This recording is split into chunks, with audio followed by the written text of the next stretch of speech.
right, welcome back. Episode 3, Road to Powerlifting American Nationals. In this episode, I'm going to be talking about my training from the last block, and I'm also going to be going into depth about effective training and what that should look like. Now, without further ado, let's go ahead and get started. There's a lot of things we have to take into consideration when we're talking about effective training, right? One of the first things that I like to consider, that I like to think about, and that I think is one of the most important aspects of effective training is the microcycle. And I think that's one of the first things that you need to dial in as a coach and athlete. The microcycle layout or the skeleton of your training is going to be key to figuring out a lot of other things down the road. And so when I'm talking about microcycle, I'm essentially talking about your schedule, which days you're performing which lifts, in what order, what time we're splitting these apart, the exposure of the timing. And when you finally are able to dial this in and figure out a schedule that you can work with long term. I mean, I've been on the same essentially schedule for the last 3 to 4 years. I have not changed that despite changing some other things in my training. That has stayed consistent because that has continued to work, which is why I always encourage people to try to figure this out first. Anytime somebody comes to me for advice about training, about things are not going well, one of the first things that I ask to look at is their microcycle. I want to see the layout of their training, how many days apart they're doing each lift, and which days they're feeling the strongest. And that's one of the ways you can manipulate that, changing the schedule so that you're strong on certain days and so that you're performing at a high level on certain days. Now, once you can figure out a schedule that works for the athlete, this has a lot to do with like exposure timing, for example. It also has to do with their life. If somebody is, ideally you want to have somebody doing an SBD day on a Saturday, but that's one of their hardest, most physically, mentally draining working days, I'm not going to have them have a super important high stress day on that day. I'm going to move it to another point in the week where they can go into the session feeling good, strong, fresh, recovered, whatever the case is, and so they're able to perform at a high level. So you have to also take into consideration the individual and their life circumstances. Now, once you've dialed this in, things tend to become a little bit easier. There's less variables to manipulate. There's still a lot of things to think about, but essentially once you have the skeleton laid out, it's much easier to tweak your training, much easier to make changes here and there, which leads me to my next point. Training can and probably should be fairly monotonous. That's how things, as a coach, that's how I figure things out, right? If I keep the training fairly consistent, make small changes block to block, or week to week, whatever the case is, that helps me to figure out what it is that's working and if a change that I've made is working or not working. If I make too many changes at once, 4, 5, 6 changes all at once, make broad sweeping changes to someone's program, I really have no idea what worked and what didn't. I'm just kind of guessing at that point, and I really want to know the why of why each change worked or didn't work. I'll give you a perfect example. You have somebody who is feeling stronger on their secondary day as compared to their primary day. One of the easiest, smallest changes that I can make, pull back a little bit on the secondary, push the primary maybe a tiny bit harder, then the schedule tends to fix itself. They tend to feel stronger on the primary, tend to feel a little bit weaker on the secondary, which is exactly what I want. If in that situation, I made huge, broad changes to their program, maybe I added another day, maybe I completely changed the schedule, maybe I'm adding a lot of volume or intensity or frequency to their program just generally. Now, I don't know which one of those things worked, but in the first scenario, if I make that small change, which all I'm really doing is changing the intensity a little bit, then I know that was the change that fixed it. If I make that change, give it a block or two, doesn't work, they don't feel any stronger in the primary, they're not performing better, then I know that wasn't the thing that we needed to manipulate. Maybe there was something else. Maybe it was the schedule, maybe they need more frequency, maybe they need to push their accessories harder or pull back from them. There's a lot of things that we can consider, but at least I know that one thing wasn't the thing that we needed to change. Now let's talk about just frequency in general. For the most part, most people are going to be training 4 to 6 times per week. Just a general frequency that tends to work for a lot of people. I try to opt for more like 4 to 5 days for most people. I think we can kind of fit a standard schedule in 4 to 5 days, and most people don't need to train 6 days unless they prefer it or unless their life circumstances don't allow them to have these longer sessions. And you're going to be performing the competition exercise probably twice per week, at least for most people. For the squat and the deadlift, I would say about twice per week is average for most people. And then for bench press, maybe 3 to 4 times per week on average. That lift tends to respond better to more frequency. Probably has something to do with the absolute load on the bar, the technical demands of it. Now, when you're talking about the competition exercises as a whole and close variations, any kind of barbell exercise, I would say, you're going to probably want to stay in the RP 5 to 8 range for the majority of your training, which means you're going to be somewhere in the 60 to 85% range for the majority of your training. That's where the majority of your working sets should come from. You are going to have the occasional RP 9 or 10 set. You are going to have some sets that have percentage caps and maybe are closer to an RP 3 or 4, maybe for some of your back downs, your technique work, whatever the case is. But there is this medium intensity range that is going to work for the majority of people for the majority of their top sets and working sets. If you tend to go too far outside of these, as an average for the average person, you're either not going to be going heavy enough, not getting enough stimulus if you're going too light, or you're going to be beating yourself up, fatiguing yourself, getting injured if you're going too heavy too often. And so a typical 4-week block might look something like week 1 RPE 5, week 2 RPE 6, week 3 RPE 7, week 4 RPE 8 to 9. That's a pretty standard, simple way to increase intensity across a block, and we're staying in those intensity zones that tend to be what works for the majority of people for the majority of time. We have some training that's slightly easier, building it up, some training that's slightly heavier, and so we're getting adaptations throughout the block, not beating ourselves up too much, hopefully not getting injured. Now, when it comes to accessories we can and probably should be pushing a little harder. On average, most people respond a little bit better to pushing the accessories a little harder. They tend to not fatigue us as much. They may involve smaller muscles, lower absolute loads, and so we tend to be able to push them a little bit harder. For a lot of people, we might start off a block around RPE 6. I know that's a little bit low, but that first week of the block is kind of a baseline, just a starting point, almost like a deload, but not quite a deload, and then we're very quickly ramping it up. RPE 7, 8, perhaps going up to 9 or 10 on that last week. So for accessories, we can spend a lot more time in that slightly higher RPE 8, 9, or 10, occasionally going to failure on certain exercises at the right time. And now my final note, my final piece of advice, this is more mental than anything else. This is less to do with technical things, programming. Learn to enjoy the process, right? As someone who started powerlifting about 8 years ago, I've had my ups and downs with training. I've had mental fatigue and burnout. I've had times that I really didn't feel like going to the gym, but I always stuck with it. And I've learned over time to enjoy the process, to enjoy everything that I'm doing in my training. Even when I come in on a week 1, everything is really light.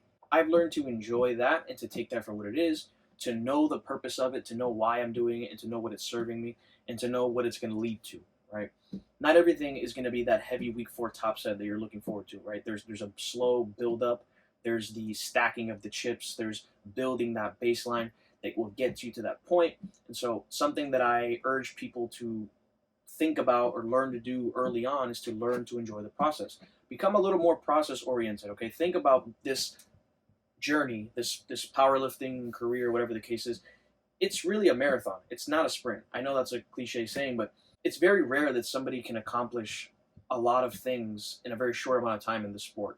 This really is the kind of sport that takes years of time, dedication, dialing in all your variables, your recovery, your training, having a good coach, mentally being in the right space for it, and really giving your best effort all the time, right? Even when you don't feel like it. And so I think this is probably one of the most important things or messages that I can give to someone, but really, really learn to enjoy the process, understand everything you're doing and why you're doing it, and stick with it, because it is a long journey. It is a marathon, not a sprint. And it's going to take a long time to get really strong. That's how it is for the majority of people. Very few people are those freaks that in a year or two are just super, super strong, super competitive, going to nationals and winning meets and all that kind of stuff. All right, now that we're done talking about effective training and why it's not always fun, let's go ahead and talk about my training. So this last block, this is my 3rd block after my SBD Raleigh meet. Once again, hate to inform you, but the block didn't end exactly how I would like, and now I'll give a little more context to that.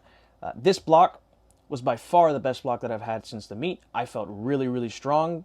The whole block, really, I kind of built a lot of momentum. That week 3 SBD was really good. I performed super well on that. I was arguably very, very close to my best performance in terms of just overall how I was moving all the weights. Squat, bench, deadlift, everything was picking up the pace. I felt really, really good and really strong. And I was happy. I was looking forward to that week 4. All my week 4 secondaries moved super well. I was able to match some of my PRs on my secondary days. My Thursday session comes around, my week 4 secondaries that go into the week 4 primary. And on my Thursday session, I usually have a heavy squat. I have a heavy set of 4, set of 5. And that set is a very good indicator for how strong I'm going to be on the Saturday SBD. And I was pretty strong. I mean, I hit 265 kilos, which is 584 pounds. I've hit that for 5 before, and slightly faster than I just did. But to be able to put that on my back, hit 4 reps with it, I felt really good, and I was really confident about how Saturday was going to feel. Now, in the moment, I actually felt fine. I didn't feel any issues. But by the time Saturday came around and I started warming up for the squat, my back got extremely, extremely tight. It was really, really locking up on me. A lot of pain. It was pulling on me. I tried my best to warm up, get some good movement in, walk, foam roll, anything that I could do to get my back to release some of that stiffness, and nothing worked. And so I knew as I was warming up, when I got to my 2 reds, 3 reds, I already knew that I wasn't going to have a great day. I was trying my best to stay in it. I got up to my last warm up. Didn't move horribly, but much slower than it would have moved if my back was in a normal state. Like, I was it was very difficult to produce force. As I got into the bottom of the hole, my back would just lock up on me, and I didn't have a lot of power. I couldn't really produce a lot of force. Pretty much just called it there. I kind of sat there and debated for a while. Should I go up? I probably had a little more, but I just didn't want to go up and hurt myself even more, or just, completely mess up the rest of the session. So I just left it there. I just took my last warm up, 270. I had originally planned to take 290-ish. I thought that was a pretty fair number to take on the day, and I felt strong enough based on how the last week had moved. And just going into that session, I felt strong and capable. But my back just did not allow me to do that. So, moving on, I went to bench press. This was the best bench that I've had since the meet. First time touching 200 kilos again, and it moved extremely, extremely well. I honestly wasn't expecting it to move that well. I mean, the week before, my week 3 single, which was like 187 kilos, moved pretty good, but I wasn't expecting to be like at all-time levels of strength on the bench press. One change that we had been working on, which I wasn't super confident about up until that 200 kilo single, was that I had brought my grip in one more finger. So historically, when I first started, I've always used max grip. So this finger on the rings, and benched, I would say, the majority of my career like that. I, at some point, a year ago, something like that, wanted to try a slightly closer grip. And so I went to this finger, so middle finger, and then eventually went to this finger very quickly because I found that I felt really strong with that. So I've been benching for about a year or so with the ring finger on the ring. So 2 fingers more narrow than my normal grip. And that's felt really good and really strong, and I've hit some new PRs. I've benched 205 in a meet, 207 in the gym. I definitely feel better, stronger, more stacked in the bottom. I can press harder. I can grind a little harder. It's more consistent. It just feels better overall. And so I've already determined that I do better with a slightly closer grip. Now, what I've been noticing is that sometimes when I go to set up on the barbell, my hand naturally wants to go in the position where my pinky is on the ring.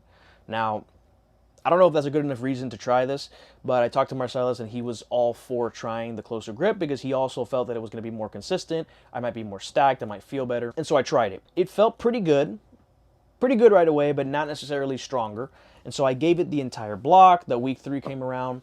I wasn't really quite sure at that point because that didn't move how I would like. Marcellus urged me to continue with it, to stick with it, which I know, I mean, we definitely want to, if you make a change like that, you want to stick with it for a long time, at the very least, a whole block. And so I came into the week 4 a little bit unsure about how the bench was going to move because of the grip, because it was a little bit different than usual.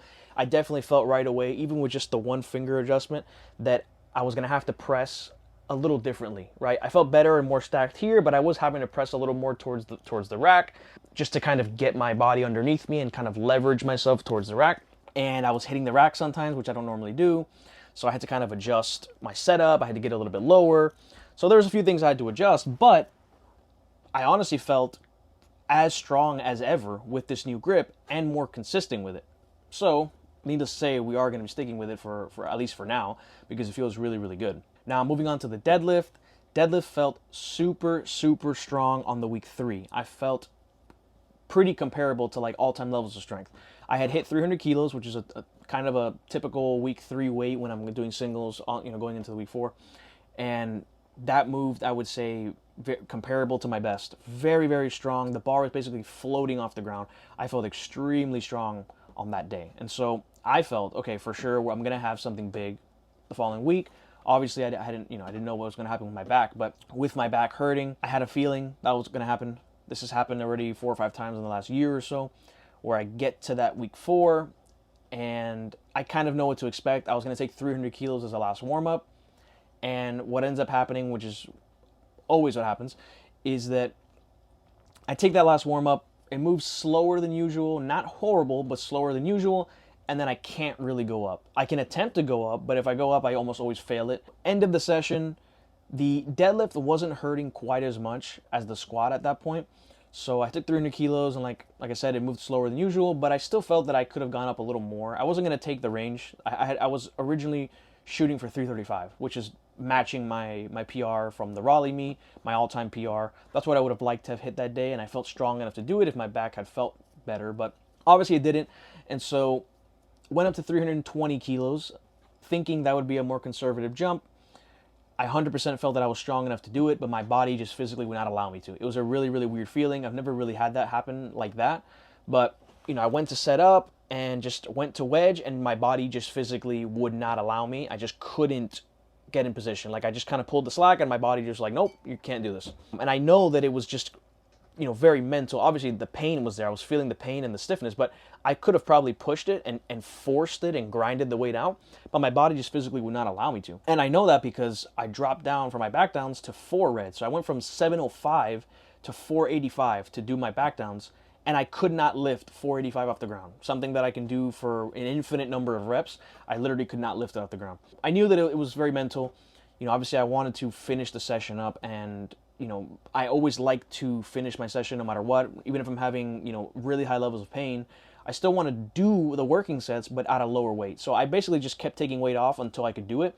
So I got down to 3 reds, and I was able to do my working sets at 3 reds, 375 pounds. It was light enough that I could push through it. I felt the pain, I felt the discomfort with every rep, but that's just a weight that's light enough that I can do it almost no matter what. So I did all my back downs there, did all my bench back downs, bench was fine. That session obviously didn't go the way I wanted to. Overall, as a whole, I still think this was my most productive session or block that I've had since the meet, right?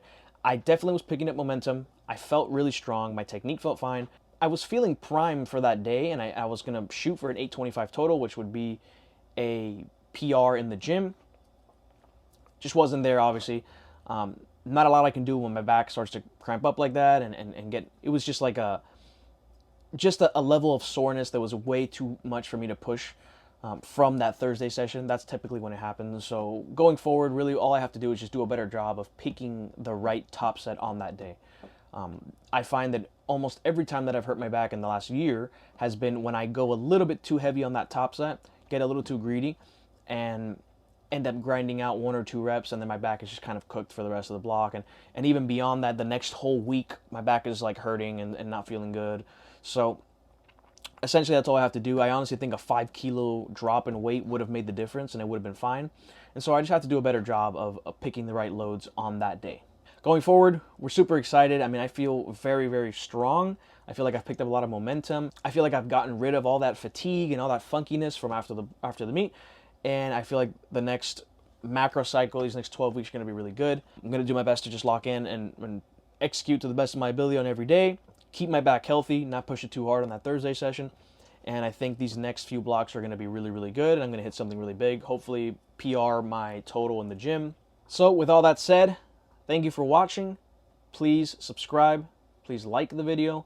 And I'll see you in the next one. Until next time, stay locked and loaded.